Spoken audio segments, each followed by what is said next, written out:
আজকের রাতটা এখানে কাটাবো, আর যদি কাটাতে না পারি, ভূতের কারণে যদি আমি এখান থেকে পালিয়ে যাই তাহলে সে পাবে 5,000 টাকা। আজকে আমি রাত কাটাতে যাচ্ছি ভয়ানক একটা জঙ্গলে, সেখানে কলা গাছের পাতা দিয়ে একটি ঘর বানাবো, সেই ঘরে রাত কাটানোর চেষ্টা করবো। তো চলুন শুরু করা যাক। গাইস সবাই কেমন আছেন? আশা করি সবাই ভালো আছেন। তো গাইস আমার এই ভিডিওতে আপনাদেরকে শুভকামনা। যাওয়ার পথে একটি বাঁশের তৈরি ব্রিজ পেয়ে গেলাম, যেটা আসলেই অনেক সুন্দর ছিল। আমরা এখন চলে এসেছি যেখানে ঘর বানাবো। এখানে আসার পর আমার নিজে কি কেমন লাগতেছে। এই জায়গায় ঘরটা বানাবো, এখানে একটু পানি আছে, পানিটাকে আগে পালা দিতে হবে আমাকে। পানিটা শুকানোর পর গাছ থেকে পাতা পেরে নিতে হবে আমাকে। যেহেতু কলার পাতা দিয়ে আমরা ঘর বানাবো, সেই কারণে কলা পাতা আগে পেরে নিব।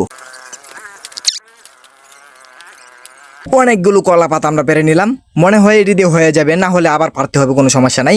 এখন দাঁড়িয়ে দাঁড়িয়ে চিন্তা করতেছি কি করব। কলা পাতা তো পারা হলো, এখন ঘরটা কেমনে বানবো? বাঁশের দরকার দুইটা। সামনেই তাকিয়ে দেখি দুইটা বাঁশ পড়ে আছে, এখান থেকে নিয়ে আসলাম। বাঁশগুলো কুপতে অনেক কষ্ট হচ্ছিল, তারপরে মাথাতে একটা বুদ্ধি আসলো। বাঁশটাকে নিয়ে পানি দিয়ে ভিজিয়ে আনলাম, আর বাঁশটা দিয়ে হালকা একটু পানি আনলাম। বাঁশ কোপা হয়ে গেল, এখন বানতে হবে বাঁশগুলো। বাঁশগুলো বান্ধা সম্পূর্ণ হয়ে গেল। গাইস আজকে আমাদের কি একজন সাহায্য করার কথা ছিল, সে আসতেছে দেখা যাচ্ছে। তাড়াতাড়ি আসো, তাড়াতাড়ি আসো। সে এসেই কোনো কথাবার্তা নাই, এসেই শুধু কাজে লেগে গেছে। তোমার কেমন লাগতেছে আমাকে যে সাহায্য করতেছো? ভালোই লাগবে। যাক, দুজনে মিলে অনেক সুন্দর করে একটি ঘর বানানোর চেষ্টা করতেছি, কাজে লেগে গেছি। আবার পাতা সব পড়ে গেল, তার কারণে আবার উপর থেকে পারতে হলো। এখন নিচের পাতাগুলো শেষ হয়ে গেছে, তাই এখন কিন্তু ঘর বানানো কমপ্লিট হয়ে গেছে। ঘরের ভিতরটা দেখেন সুন্দর হয়েছে। একবারে হাতটা ছুঁড়লে একবারে নোংরা বেড়ে গেছে। যাই হোক, পরিশ্রম হয়েছে অনেক, কিন্তু বলতে আমার কাছে মোটামুটি পছন্দ হয়েছে। সারা রাত কাটাতে পারবো, মনে হয় সারা রাত কাটাতে পারবো। বুট আছে কিনা আমি জানি না শরীরটা। আর যদি গাছ ভূতের কারণে আমি ভয় পাই এখান থেকে চলে যাই রাতে, যদি না থাকতে পারি, যদি ফাইরা যাই আর কি, আর যদি না হারি তাহলে তোমার কাছে 5,000 টাকা পাবে না। বুধাই কষ্টটা করছে। আচ্ছা যাই হোক, তোমার কি মন খারাপ হবে না। তুমি 5,000 টাকা না পাও? না, এখন আমরা এখান থেকে চলে যাচ্ছি। রাত্রে আমাকে একাই আসতে হবে, এখানে ভূতও আসতে পারে। ওয়াইটা একটু বেশি আছে। যাই হোক, গোসলের পর থেকে অনেকক্ষণ পর্যন্ত বসেছিলাম, আর বাইরে দেখেন অনেক আন্ধার হয়ে গেছে। এই যে এখন পেটে অনেক খিদা লেগে গেছে, কিছু খেয়ে নেব। আপনারা হয়তো ভাবতেছেন যে নাস্তা কোথায় পেলাম এখন। আসলে গাইস আসার সময় একটি দোকান থেকে নাস্তা নিয়ে এসেছিলাম। এখানে সারা রাত কাটাতে হবে, যার কারণে আমি খেয়ে নিচ্ছি, আমার খিদা লাগছে। আর আপনারা এখানে নজর দিয়ে না, আমি একটু তাড়াতাড়ি করে খাচ্ছি বলে। এখন রাতটা কাটাতে হবে আমার। এখানে শুয়ে থাকতে হবে রাত ধরা। আমার 5,000 টাকা কিন্তু হারানো যাবে না। আমার এখানে যেভাবে হোক থাকতেই হবে। আর এখানে নাস্তা করতেছি, দেখতে পাচ্ছেন।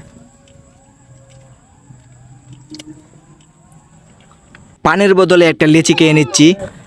গাইস এখন খাওয়া দাওয়া কমপ্লিট হয়ে গেছে, এখন এখানে শুয়ে পড়বো সুন্দরভাবে। তো আপনারা সবাই দোয়া করবেন আমি যেন এখানে রাতটা কাটাতে পারি, এই ঘরের মাধ্যমে যাতে রাতটা কাটাতে পারি, ঠিক আছে?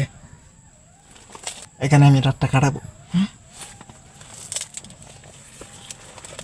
গাইস বাইরে মনে হয় কিছু আছে, কি জানি শব্দ হচ্ছে।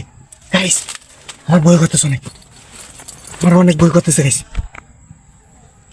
বাইরে যাবো না যাবো না, বাইরে গিয়ে দেখি কি হয়। বাইরে যেতে হবে আমাকে। গাইস এটা কি কেমন কেমন লাগতেছে আমার কাছে গাইস, অনেক ভয় ভয় লাগতেছে। মামা এই গাছটার আলোতে যাওয়ার পরে তো তার দেখা যাচ্ছে না গাইস। গাইস আমার মনে হয় আমার 5,000 টাকা গেছে, আর কিছু না। কিন্তু এখানে থাকতে পারলাম না ভূতের কারণে। এখানে যে ভূত আছে আমি সত্যি জানতাম না গাইস। আমি সেই সময় মজা করে বলছিলাম যে এখানে ভূত আছে। হ্যালো গাইস, ভয় পেয়ে এখন চলে এসেছি আমার বাড়িতে। গাইস আমার একটু টেনশন হচ্ছে ঠিকই, কিন্তু কিছু করার নাই, প্রাণে বেঁচে গেছি। সকালে ঘুম থেকে উঠেই আমাকে 5,000 টাকা গুনতে হবে তার জন্য। গাইস এখন ঘুম থেকে উঠে সকাল সকাল চলে আসলাম, সে 5,000 টাকা। এখন আমি 5,000 টাকা তাকে দিয়ে দেবো, যেহেতু পাবে সে। তুমি কি খুশি হয়েছো? হ্যাঁ, খুশি হোক না হোক, আমি খুশি হয়েছি। হ্যাঁ আমি খুশি হয়েছি।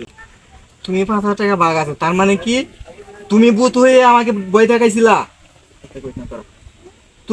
গাইস এটা কিন্তু 2 নাম্বারে করা হয়েছে। 5,000 টাকা তাদেরকে দেওয়া হবে না। ক্যামেরাম্যান ঠিক আছে না এই কথা? ঠিক। তোর লাগে আমি দিয়ে হাইলাম না। ভিডিওটি কেমন লাগছে? আশা করি ভালো লাগছে। আর যদি ভালো লাগে থাকে তাহলে অবশ্যই একটা লাইক করে দিবেন। টাকা কি আপনারা নেবেন কিছু? না, টাকা দেওয়া যাবে না। Subscribe please.